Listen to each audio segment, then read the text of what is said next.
As I woke up this morning laying in bed, I looked around the room and wondered, how did I wind up living in a motel? But to answer this question, we have to go back to the beginning.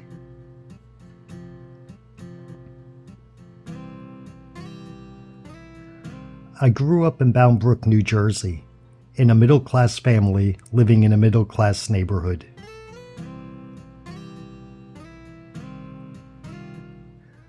At the age of 10, I had my first experience moving to another town in New Jersey, Bridgewater, making new friends and starting out in a new school.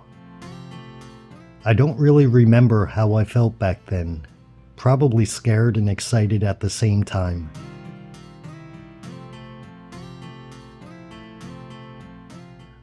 About 1 year later, my family made a bigger move, all the way to Chesterfield, Virginia. I clearly remember back then how unhappy I was moving to a place that I heard did not have snow. I was always fascinated with snow. Funny how some things never change.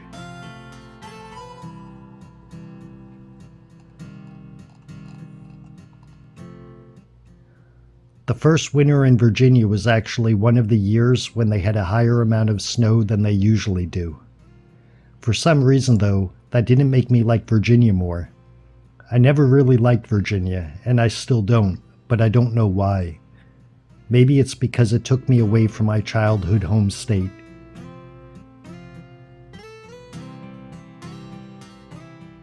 We lived in Virginia for about 8 years, moving to Brandermill 7 years after we arrived. During these years is when I realized it's exciting to move around, getting to know new people and new places.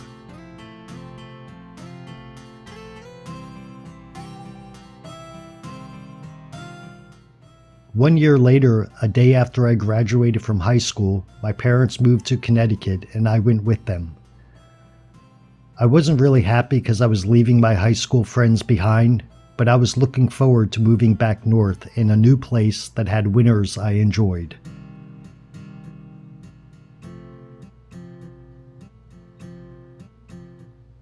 After 6 months living in Connecticut, I moved to Boston, Massachusetts, where I only lasted 3 months.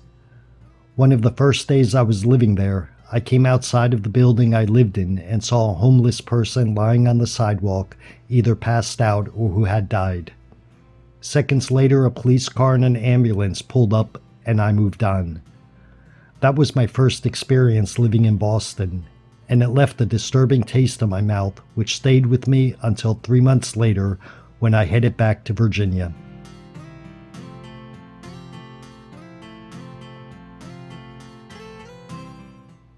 The moment I arrived in Virginia, I found out that in such a short time, most of my friends had moved away or had new friends of their own.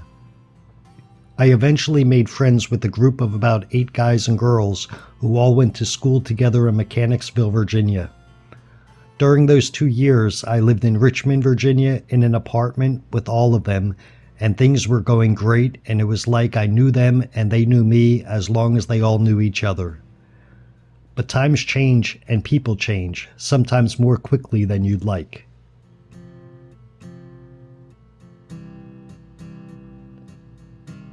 Just 2 years later, I met my future Austrian wife, who was working as an au pair in the Richmond area. The relationship moved forward more quickly than usual. Her job was ending just 2 months after we met, and at that time, the only choices we had were she go back to Austria or she moves in with me and my friends. We chose the latter, and she stayed in Virginia with me.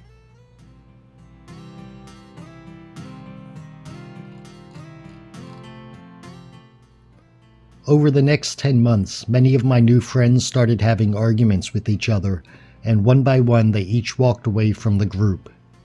Eventually, there was just me and my girlfriend and 2 others left.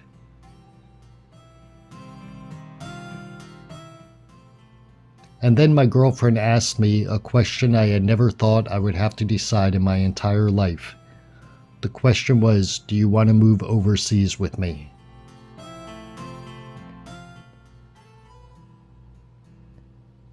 Keep in mind, this was back in the days when not a lot of people traveled overseas as much as they do today. I'm sure some of the older people had been overseas.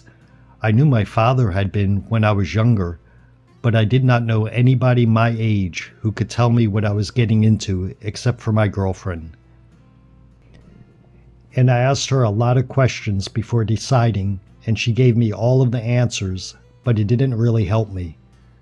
Of course I was nervous. I was used to moving by now, but moving overseas seemed a little more drastic than moving from Virginia to Connecticut. After many late-night discussions, she explained that she missed her family and was happier in Austria. During this time, I also started to realize that I could do something not many people have the opportunity to do themselves: move overseas. So I decided to move with her to Austria.